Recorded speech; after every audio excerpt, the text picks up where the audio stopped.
कैसे भगवान के प्रति आस्था और विश्वास किसी का जीवन बदल देती है, ये हम आपको बताते हैं हमारे इस वीडियो के अंदर। हमारे चैनल पे अगर आप पहली बार आए हैं तो उसे सब्सक्राइब करें और वीडियो पसंद आए तो उसे लाइक करें और जल्द से जल्द नोटिफिकेशन पाने के लिए आप बेल आइकन प्रेस करें।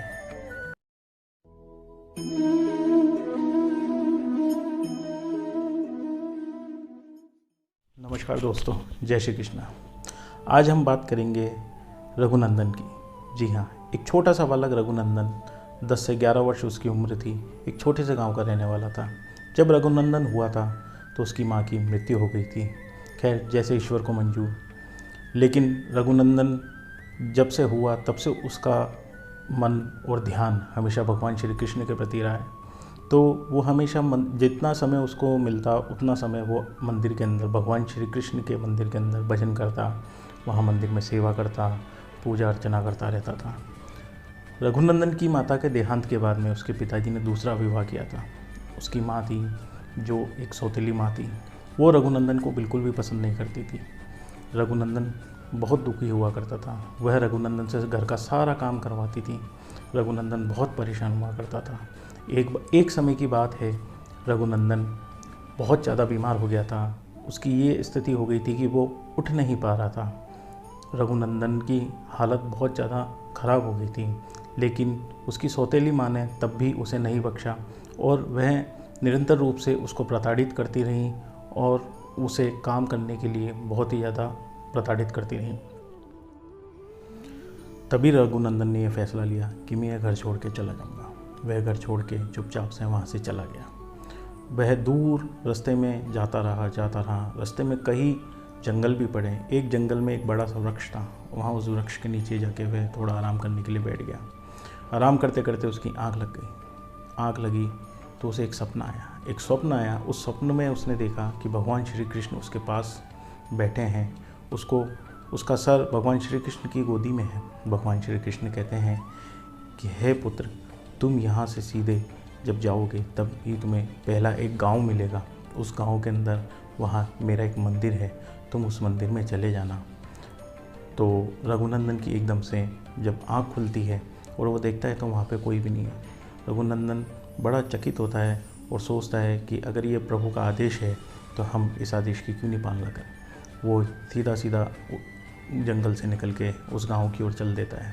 जब वो उस गांव में पहुंचता है तो वहाँ पे उसे श्री कृष्ण भगवान का मंदिर मिलता है। वो वहाँ जाके बैठ जाता है। तभी वहाँ के पुजारी जी आते हैं और उससे पूछते हैं कि पुत्र, तुम कहाँ से आए हो। तब रघुनंदन अपनी सारी आप बीती उनको बताता है। जब रघुनंदन उनको अपनी सारी आप बीती बताता है तो पुजारी जी उसे कहते हैं कि हे पुत्र, तुम एक काम करो, इस मंदिर की भी सेवा करो और मेरे साथ रहो। यहाँ पे तुम्हें भोजन वगैरह की सब व्यवस्था मैं तुम्हारे करवाऊँगा, रहने की व्यवस्था मैं तुम्हें कराऊँगा। रघुनंदन बड़ा खुश हुआ क्योंकि वो पहले ही भक्ति के अंदर लीन था। रघुनंदन नित्य पुजारी जी के साथ में भगवान की सेवा करा करता था। उसे ये सेवा करना बहुत अच्छा लगता था। उस गांव के अंदर एक सेठ जी सेठानी जी भी हुआ करते थे। वे सेठ जी सेठानी जी भी भगवान श्री कृष्ण के परम भक्त हैं, परंतु उनके कोई संतान नहीं थी।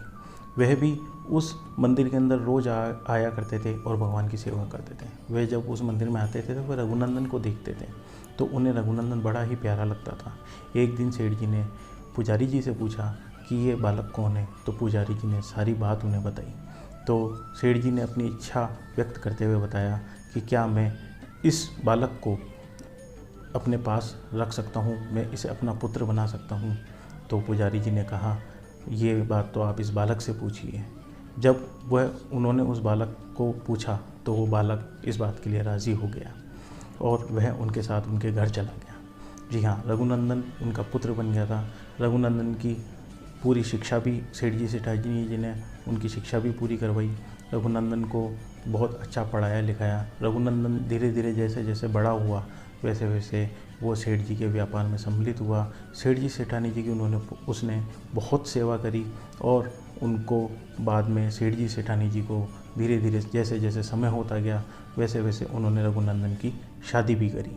जी हाँ, रघुनंदन के भी एक पुत्री हुए और रघुनंदन का जीवन बिल्कुल बदल गया। तो दोस्तों, इस कहानी से हमें यही सार मिलता है कि अगर आपके मन में आस्था है, विश्वास है भगवान के प्रति, तो आपका जीवन कब बदल जाएगा आपको खुद को नहीं मालूम पड़ेगा। जी हाँ दोस्तों, बस मैं आपसे यही कहना चाहूँगा कि चाहे स्थिति परिस्थिति कैसी भी हो, लेकिन आपको भगवान में से विश्वास बिल्कुल भी नहीं हटाना चाहिए। उस प्रभु पे, उस ईश्वर पे हमेशा विश्वास रखना चाहिए, जो कभी भी किसी भी क्षण आपकी इस जीवन को बदल सकते हैं। जी हाँ, हमारे इस वीडियो को पसंद करने के लिए धन्यवाद। आगे हम आपको और भी इन्हीं कथाओं के साथ मिलेंगे। बहुत बहुत धन्यवाद, बहुत बहुत शुक्रिया। जय श्री कृष्ण।